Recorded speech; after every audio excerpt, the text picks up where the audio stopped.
Hi friends, నేను మీ శోధన. హైదరాబాద్ నలువైపులా విస్తరించిన మహానగరం, నిరంతరం దూసుకుపోయే కాలంతో పోటీ పడుతున్న జీవితాలు, ఈ హడావుడి, ఈ వేగం, ఇదంతా మన వర్తమానం. ఈ ఉరుకుల పరుగుల జీవితం నుంచి కొన్ని గంటల పాటు దూరంగా వెళదామని ఈరోజు నేను చార్మినార్కి అయితే వచ్చేసాను.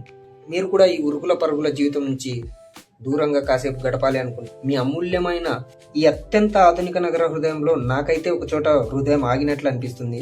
అదే మన చార్మినార్.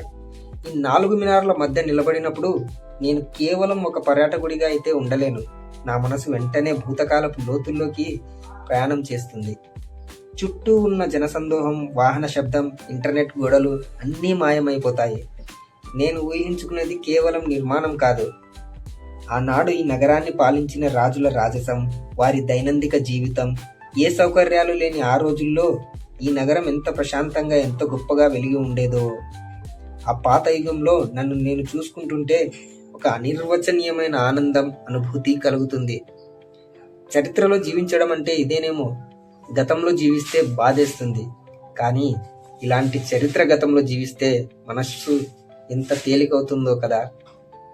మన పూర్వీకులు, వారి నిర్మాణ కౌశలం, ఈ అద్భుత కట్టడాలను చూసినప్పుడల్లా ఆనాటి శిల్పులకు, రాజుల దార్శనికతకు ప్రణామం చేయాలనిపిస్తుంది. క్రీస్తు శకం 1591లో ప్లేగు వ్యాధి నిర్మూలనకు గుర్తుగా భవిష్యత్ నగరం కేంద్రంగా కులీ కుతుబ్ షా గారు ఈ చార్మినార్ను నిర్మించారు.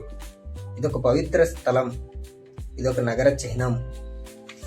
ఎలాంటి అత్యాధునిక సాధనాలు లేవు. కేవలం చేతి పనిముట్లు, అపారమైన గణిత జ్ఞానం మాత్రమే వారి వనరులు. అయినా సరే ఈ భారీ నిర్మాణ ఖచ్చితత్వంలో ఎక్కడా తగ్గలేదు. ప్రతి మినార్ ఎత్తు, దాని కోణాలు, దానిపై ఉన్న నగిషీలు అన్నీ పరిపూర్ణంగా కనిపిస్తాయి. అన్నిటికంటే ఆశ్చర్యపరిచే విషయం ఏంటంటే ఈ నిర్మాణాన్ని కేవలం 2 నెలల్లో పూర్తి చేశారని అంటారు. ఈ వేగం, ఈ ఖచ్చితత్వం నేటి టెక్నాలజీతో కూడా అసాధ్యం అనిపిస్తుంది. వారికి ఎంత జ్ఞానం ఉండాలి కదా. చార్మినార్కు నీడలా ఈ చారిత్రాత్మక హృదయంలో మరో మహోన్నత నిర్మాణం మక్కా మసీదు ఉంది. ఈ మసీదు చరిత్ర, నిర్మాణం కూడా అంతే అద్భుతం. ఈ మసీదు నిర్మాణం కోసం మక్కా నుండి తెచ్చిన మట్టిని ఉపయోగించారని అంటారు. అందుకే దీన్ని మక్కా మసీదు అనే పేరు వచ్చింది. ఆనాటి కాలంలో ఇది దక్షిణ భారతదేశంలోనే అతి పెద్ద మసీదులలో ఒకటిగా పేరుగాంచింది.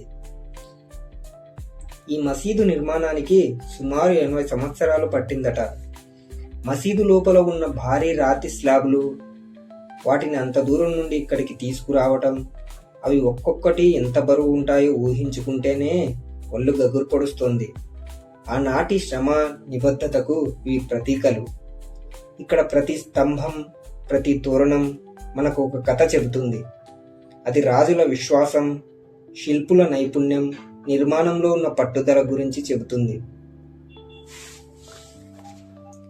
ఈ అద్భుతమైన వైభవాన్ని చూసినప్పుడల్లా నాలో ఒక భయం మొదలవుతుంది. ఈ చారిత్రక వారసత్వం విలువ నేటి తరానికి తెలుస్తుందా? ఈ కట్టడాలు కేవలం రాళ్ళు, సున్నం కాదు. ఇవి మన జాతి చరిత్ర, సంస్కృతికి ప్రతిరూపాలు. కానీ రోజురోజుకు పెరుగుతున్న కాలుష్యం, నగర విస్తరణ, ఈ నిర్మాణాలు వాటి ఒరిజినల్ శోభను కోల్పోతున్నాయేమోనని నాకు ఆందోళనగా ఉంటుంది. ఈ నిర్మాణాలు మనకు లభించిన అమూల్యమైన బహుమతి. వీటిని కాపాడుకోవడం, వాటి పవిత్రతను గౌరవించడం మనందరి సామాజిక బాధ్యత.